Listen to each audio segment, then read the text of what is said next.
Hello and welcome to Chapter 1. My name is Dymocks, and our very special guests tonight are Bruce Pascoe and Vicky Shukuroglou. Bruce and Vicky will be in conversation tonight discussing their new book, Loving Country, a powerful and essential guidebook that offers a new way to travel and discover Australia through an Indigenous narrative. Before we begin, in the spirit of reconciliation, Dymocks acknowledges the traditional custodians of country throughout Australia and their connections to land, sea and community. We pay our respect to their elders, past and present, and extend that respect to all Aboriginal and Torres Strait Islander people today. Thank you, Bruce and Vicky, for joining us tonight. I'll now throw over to you and we can start the conversation. Well, thank you very much and welcome. I'm on Yuin country, Malakuta, far south coast, New South Wales, far east Gippsland corner. Vicky, where are you? Taiguna. And how is it? Full of March flies, incredibly beautiful country. Yeah. You might hear a few road trains passing, so you'll have to forgive me. Yeah, well, and there's a small chance that I'll have to. Yeah, but have you got a couple of road stories for us? Because your contribution to the book was complicated by the fact that COVID had you locked in Western Australia for some months. So are you able to talk us through some of your road adventures?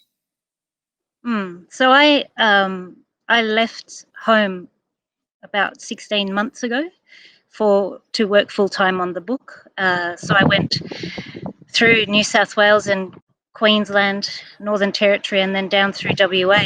And it's been quite an incredible period of time meeting some really wonderful people and having the opportunity to walk on country with them in their own backyards. And it's been a real privilege being able to listen to their stories and really find out what it is that they would like people to hear, to try and really understand how we can all better look after country. And so all those elders that I've spoken to, their main concern is how we can all look after each other and the country much better for everybody, no matter where we are, no matter where we've come from. It's everybody's responsibility, and their hearts really yearn for a lot more care.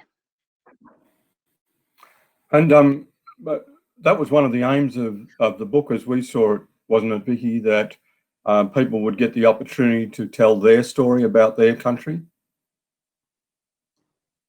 Yes, that's a really important factor. I think the ethos behind this book was really to try and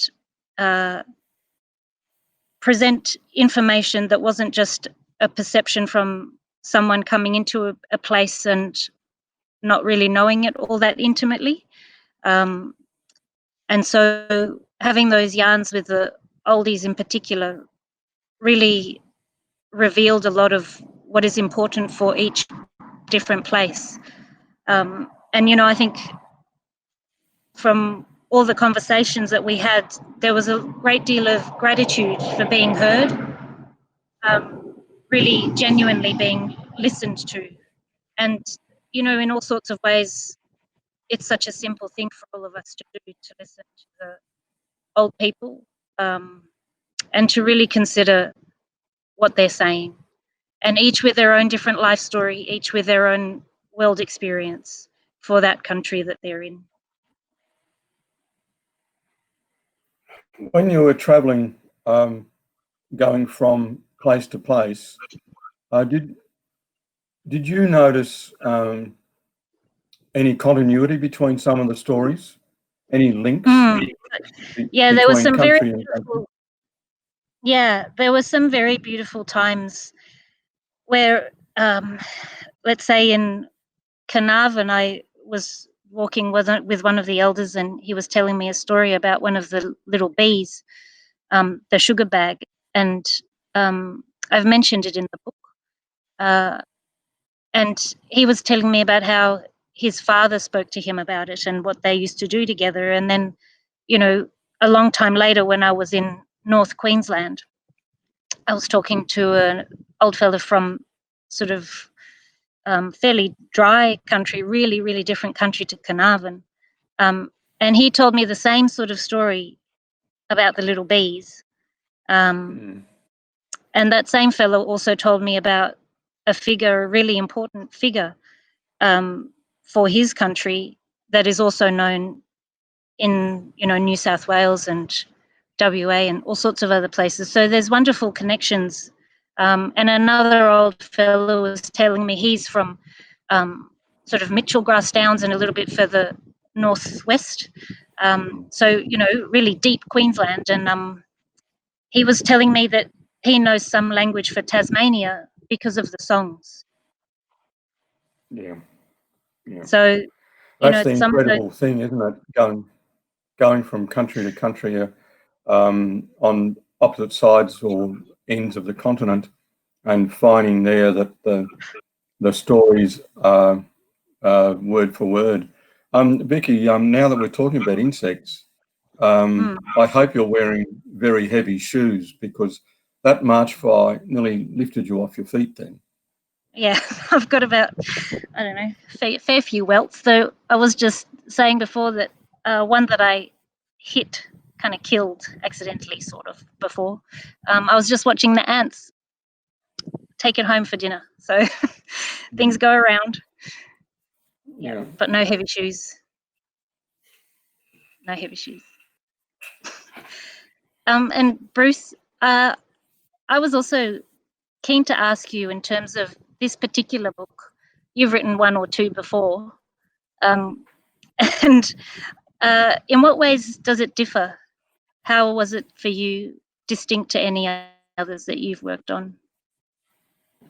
Well, I've only ever worked on a few collaborations before, and it's a completely different way of working when you're working with a different writer with a different background, different perspective, approaching the job from a different point of view, especially one covered in March flies. That's never happened to me before. So, a lot of things about it were different. And, there's a lot of consultation, there are obviously times when there were disagreements about approach, but in the end, we got a book, and we got people's stories in the shape that they wanted them, and so I think that is successful. Vicky, talking about approaches to the book and coming at it from a different point of view, your own background is Cypriot, and your family has an interesting story to tell about the invasion of your country. Are you willing to share that with listeners and viewers? Because I think it provides a really interesting perspective, about your approach to the writing. Yeah. So as Bruce said, my family is from Cyprus, and a lot of people say, "Where? What's that?" And for those of you who might not know, it's a small island in the Mediterranean Sea, and in 1974 it was invaded by the Turks. And my family's country area some of it is now in the Turkish occupied area. And so much like a lot of people around the world, and a lot of people who now live in Australia, my family couldn't even really return to their own place. And so, my mum and dad, they carry all sorts of very complex things from that time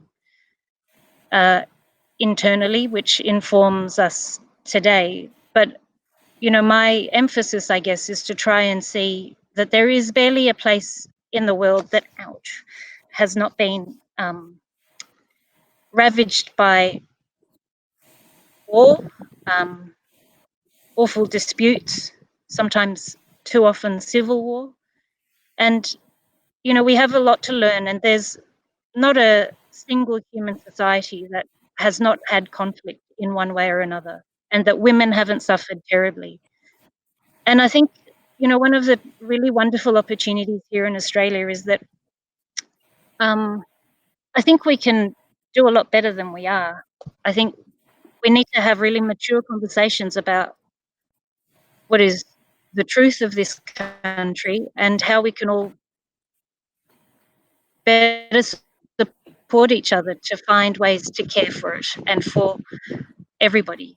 And I think being informed by my own family's experience, I can see that a suffering can manifest in many different ways, and it's up to each and every individual, no matter who we are, no matter where we come from, to really find a path of least conflict and to really care for the country as well.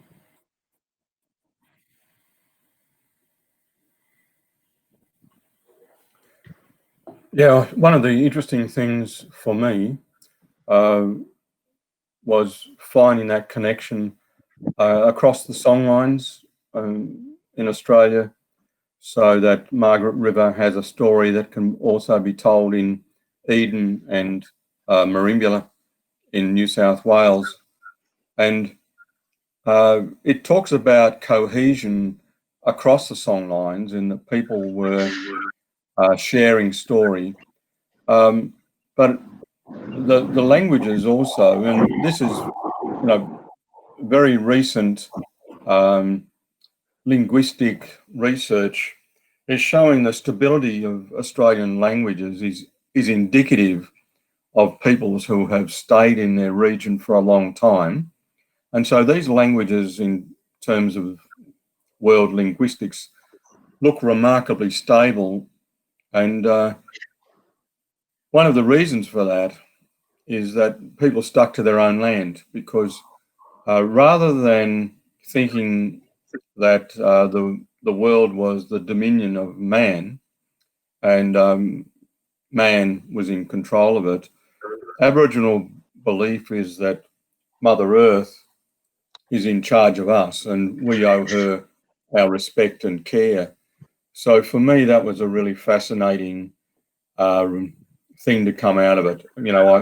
I already had that idea in my head when I approached the book, but seeing it reinforced was really thought-provoking and very very rewarding, and wonderful to hear people tell their stories in that way, in pride of their country, and without that overlay of imperialism that has affected so many other countries and religions. Yeah, I think countries, different cultures around the world develop different systems for attempting to maintain peace. And I think, considering we live here and considering the particular qualities of this land and the direct link with culture, as it has sprung up here, it is developed here, it is absolutely informed by this country. It is, the country has shaped the culture, and in turn, the country is shaped by people. I think we have really terrific opportunities to listen to those old people. And, a lot of them have spoken about conflict that took place, a long time ago, and how disputes were resolved, and, different systems of attempting to govern in whatever, govern is an interesting word. Different people in different situations with very different needs, from the very old to the very young, and in country that is incredibly diverse. And the exchanges that went across, vast distances, because people knew that someone down the road might need a particular stone or want a particular rock that is used for particular purposes to support the country. So I think, these are all really interesting ideas. And while some people say, oh, that's all from the past and what relevance is it for today? These are very relevant notions because they can really inform how we live into the future when there's so much pressure on this land from agriculture, from mining, from climate change, from urbanization, from so many ways that we live today. And all of us would be, we'd do well to sort of think about different ways of doing things. Everybody. Yeah, I think governance is a really important part of it, and I'm hoping that readers of the book and travellers with the book will wonder at how a country could be managed for as long as Australia was managed, and some are saying over 100,000 years now. How that could be managed in such a way that people would remain on their own country in that time. Not that there wouldn't be violence, not that there wouldn't be enmities, not that there wouldn't be bad humour, bad temper, because Aboriginal people are only human, but that the governance, the philosophy behind it would mean that people looked after their land and no other. Would you like me to speak to those march flies? Would you like me to speak to those march flies, Vicky? Because I think they're really... They don't speak what I speak. Yeah. They're just having fun. Get more than 6 of them on you and they'll lift you off the ground. Yeah, sorry. I'm sorry for constantly jumping about. Bruce, what do you think about population and issues associated with a lack of conversation, really, in terms of population growth and around the world and in Australia? Of all the conversations in the world,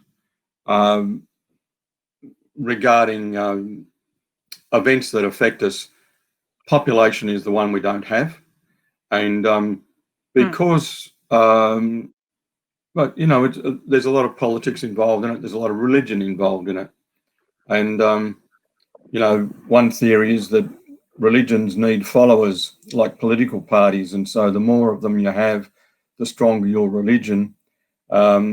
So population increase is beneficial, but it's pretty clear the world can't survive that population growth.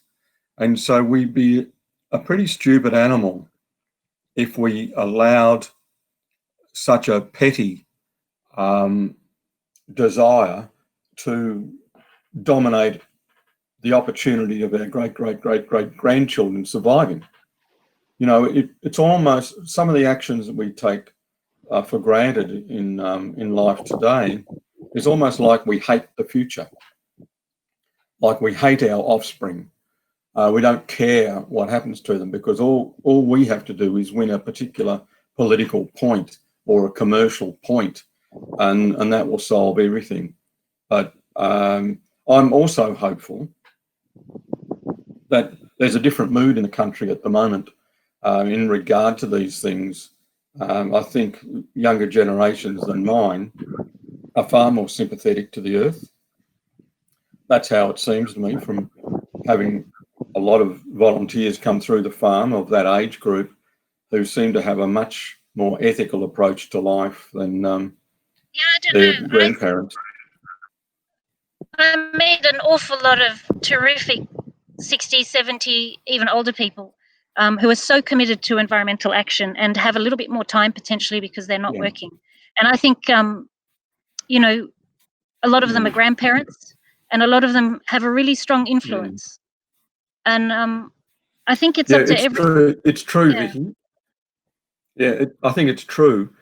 But then which was the generation that drained the Aral Sea? Which was the generation that decided that superphosphate would be the Sorry? I think everybody is increasing their awareness and they're thinking about these things. I think let's hope so. I think so. I mean, I still drive through, this whole trip. I've seen terrible devastation of country. Today there were willies of great big dust clouds going right up into the, many meters up. people are still clearing the country. People are still practicing all sorts. We both travelled through areas like Brewarrina and the Mitchell Grass Plains that have given way to cotton cultivation. And I was driving through that, I think, last November, coming back down south, and for 150 kilometres I drove through dust. And that dust got on the news that night in Sydney because it blew over the city of Sydney. In fact, some of that soil ended up in New Zealand. But the newsreaders were pretending to be mystified about what had happened and were bemoaning the terrible drought that had struck Australia.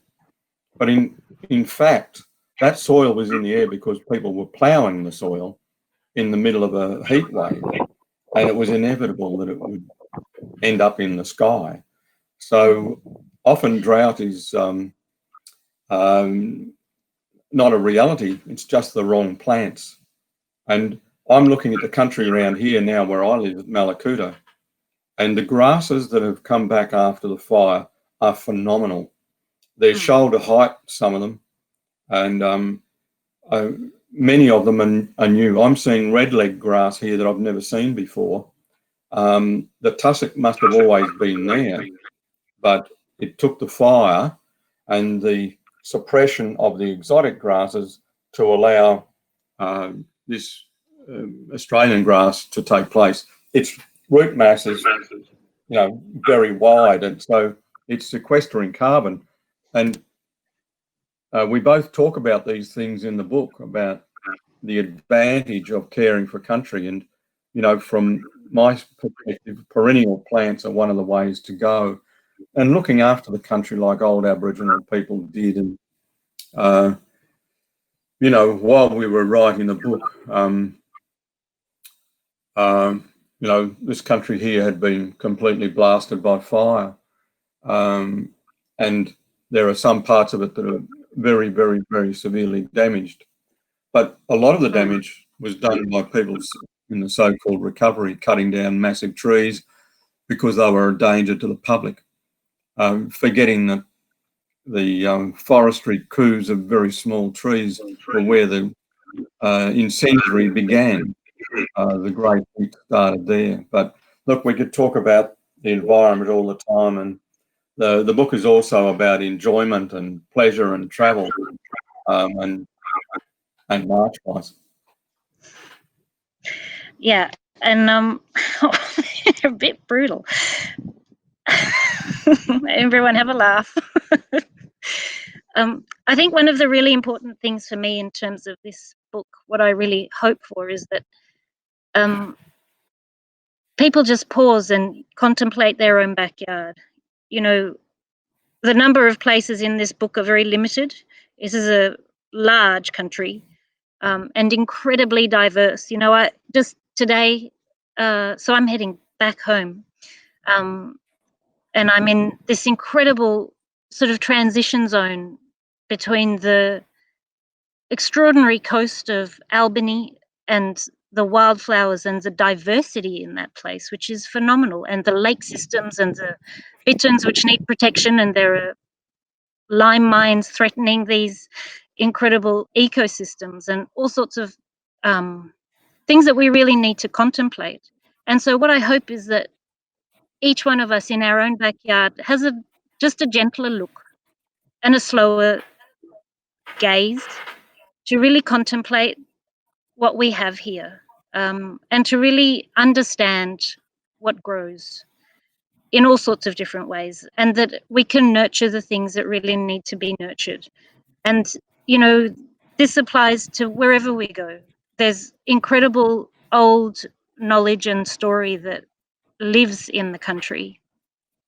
And I just hope that people are excited about exploring and connecting, and there's no animosity between people. There's just care and goodwill for everybody to love this country in the way it really needs to be loved. It is a spectacular place. It is so stunning.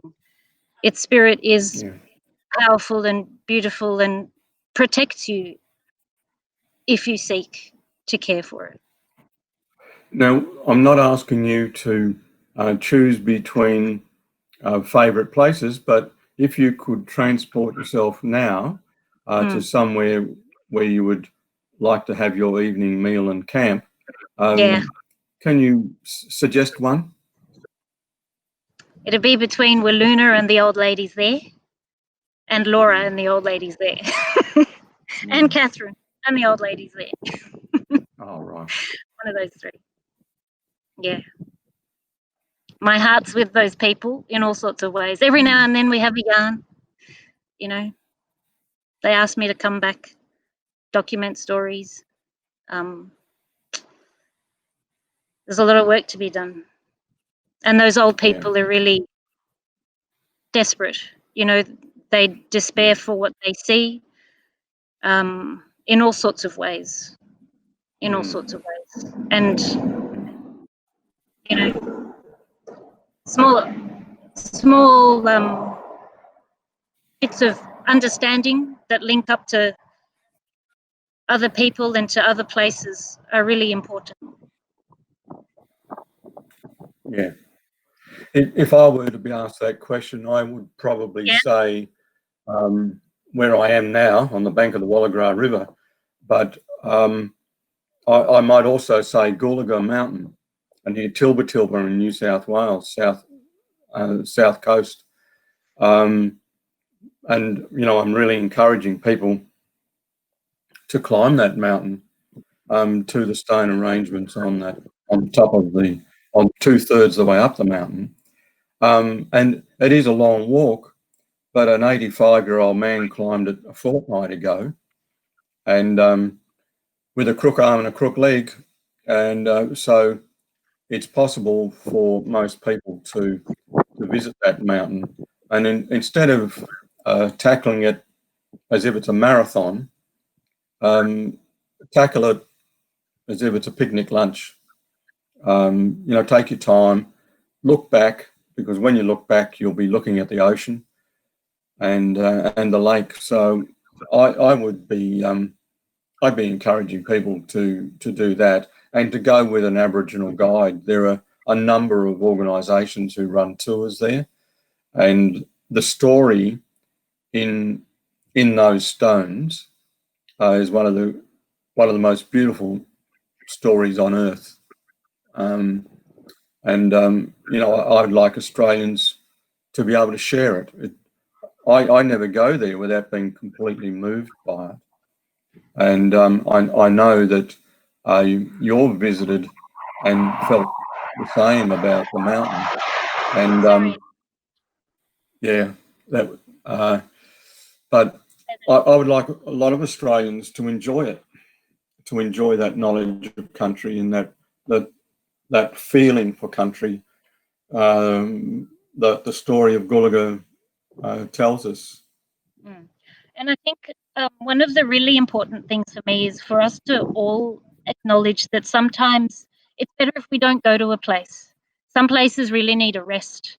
Like I was walking down in Albany not long ago, incredibly beautiful walk through the coast, up and down some stunning mountains.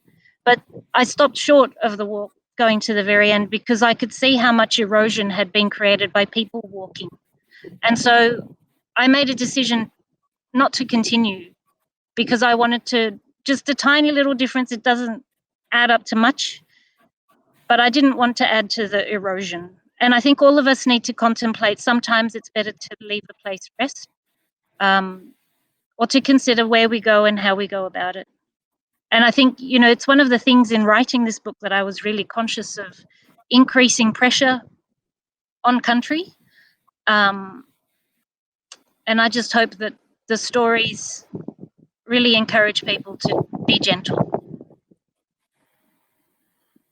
And, you know, we were conscious of that when writing the book, that in writing the book, we actually increased the pressure to a certain extent. But we also advise within the book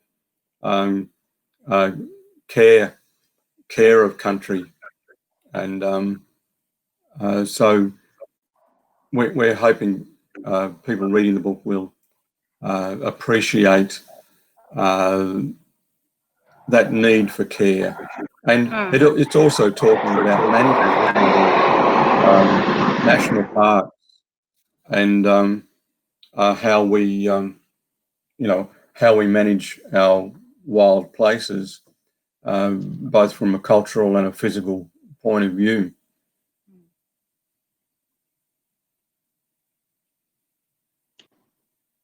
You couldn't hear a thing because there was a road train just went behind you. I heard most of it.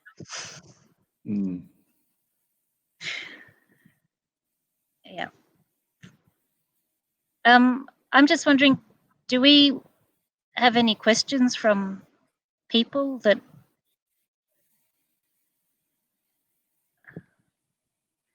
I'm looking at one now from Tracy Bella. Hello, sister. How are you going? I'm talking about how do we talk about these things with families, and Tracy's wondering how to speak with young kids without getting them too worried. Well, I think if we worry our children without giving them the benefit of hope, then we've done them a disservice, because if we consider that the world is going to hell in a handbasket, then I think it stops our action.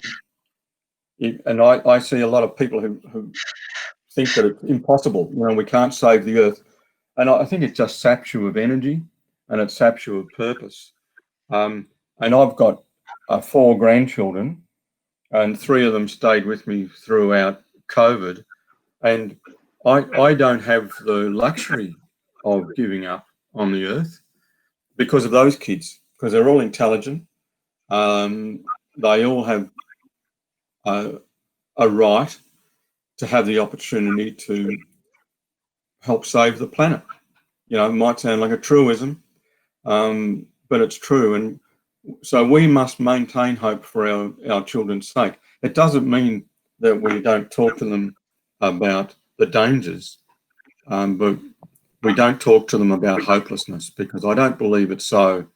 And I've seen a lot of things which people had predicted were going to be the end of an animal, the end of a plant, and by judicious action we were able to reverse it. And travelling around country and going to these places, I think gives kids the opportunity to make a change. Go to Brewarrina, drive through those cotton lands, and talk to the kids about the Mitchell grass that used to grow higher than Sir Thomas Mitchell's saddle, and compare that with what the kids can see out their car window now, and then go to the museum in Brewarrina and hear Aboriginal people tell the story of their culture and how it was. I think that's a revelation for kids. And I saw it all around the country. I saw it at Margaret River, saw it in Tasmania, Kangaroo Island. There are things that we can do that are positive and will be a reassurance for our kids. Thanks, Trace.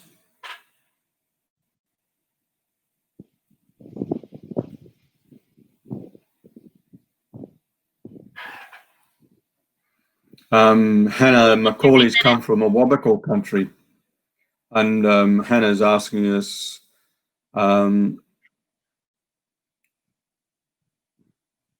what advice would we offer strategic planners on country? Care, love of country and care. Yeah, and I think really paying attention to the smaller, finer details of things. And I think,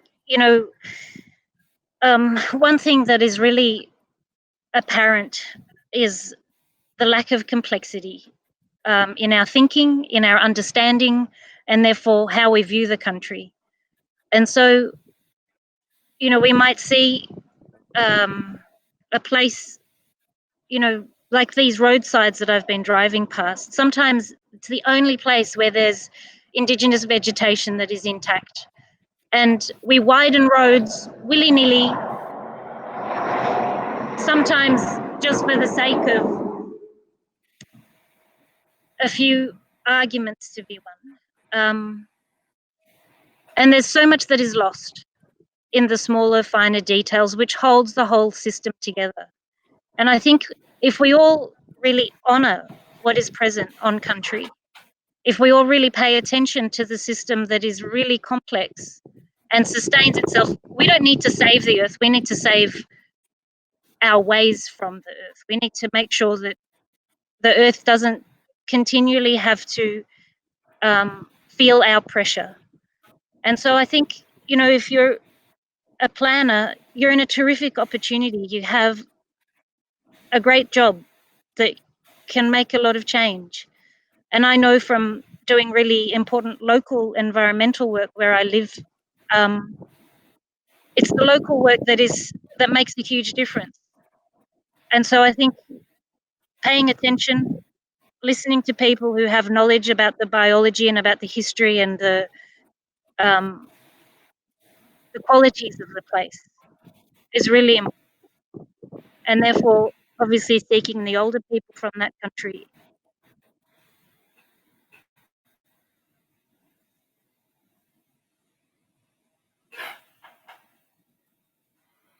And Vicky, while you deal with that munch fly, we're being asked, how did we decide which places to focus on?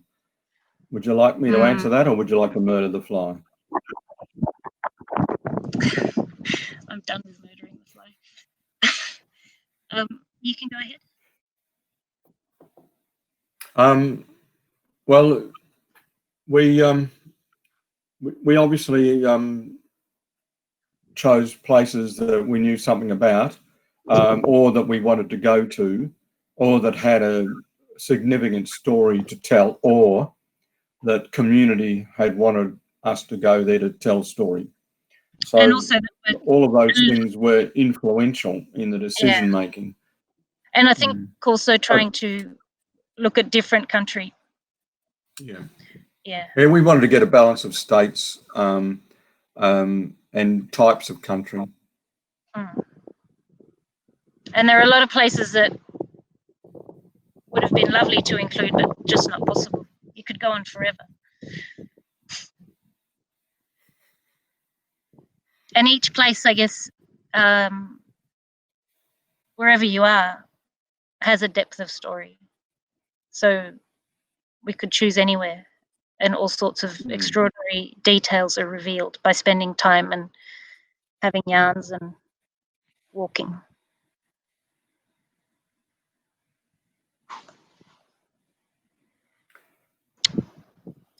I must say, sometimes I'm not sure.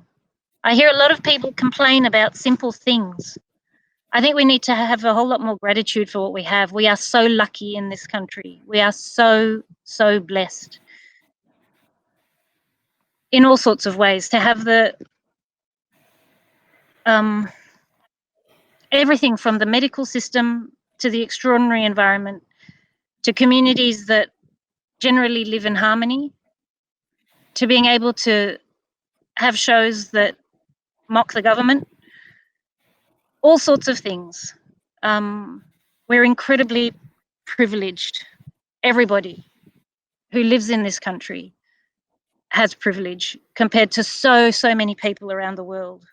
And I think we need to really find ways to care for each other a whole lot more. And I think that is sensible. Ouch, these March flies are not. And obviously this is a philosophical point that March flies are yet to appreciate.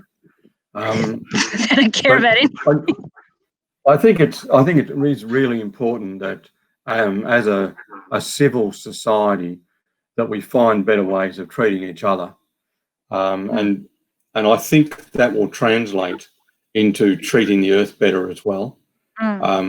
This is not about, self-improvement so that we look better on Dancing with the Stars. This is about civil behaviour. And I think our Mother Earth is begging us to act in a civilised way. And some of the the schemes that we allow to take place on the earth are absolute barbarism. All that trouble that the Murray-Darling Basin is in, and if you read the book and follow some of those stories, you're going to be driving up that highway, and the fact that we take so much water out of that system, and to the point where fish die, because one of the things that fish actually need is water, and we seem mystified by the death of the fish. There's no mystery. There is such a thing as dry years and consecutive dry years. There's also a thing about the wrong application of agriculture. And you have a look at all sorts of apparent progress, like the North Australia scheme, which is full of proposals for damming rivers, doing the same things that we know don't work.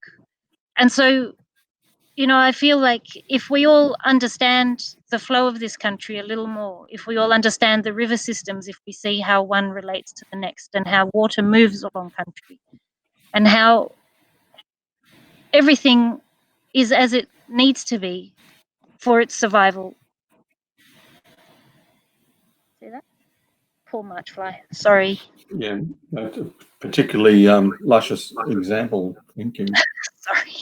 I think, we need to all contemplate how we can just shift to another understanding of what this country really provides. And it provides a lot. The more we understand the plants, the more we understand the animals, the more we can consider our own actions and how we might be able to shift our agriculture, how we might be able to shift our resource use. And I think these are really exciting possibilities. Australians have come up with extraordinary inventions from the earliest times. And I think we need to really harness that. You're talking about the stump jump plough, Vicky? Yeah, just like that. Last question, apparently.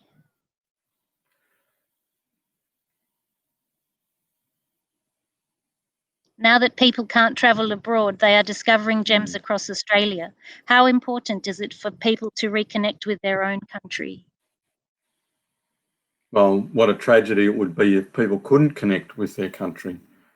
And when we were planning the book, it was our wish that it would provide people with some suggestions of how to connect and how to love country, because I think that love, that care is not anti-commercialism.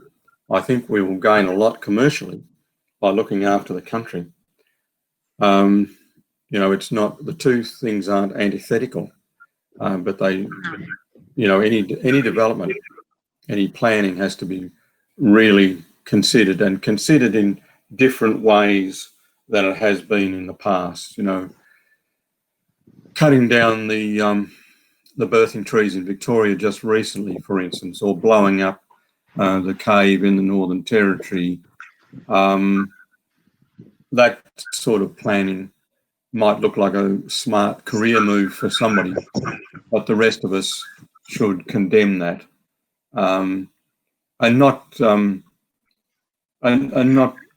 do it ungraciously, but do it sympathetically, and try and educate people. And talking to our kids, I think, is so important in that regard. And having my grandkids here was really interesting for me, because they were very vigilant about sorting plastics and things like that, and that's a really good sign for the future.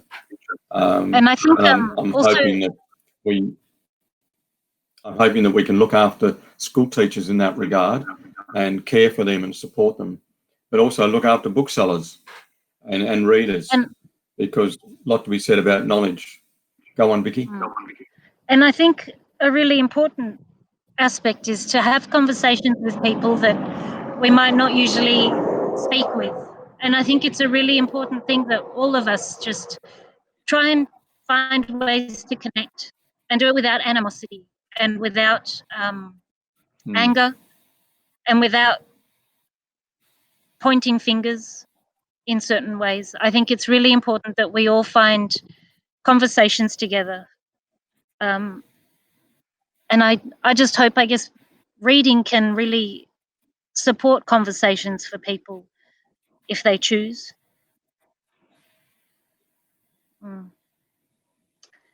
These flies should learn to read.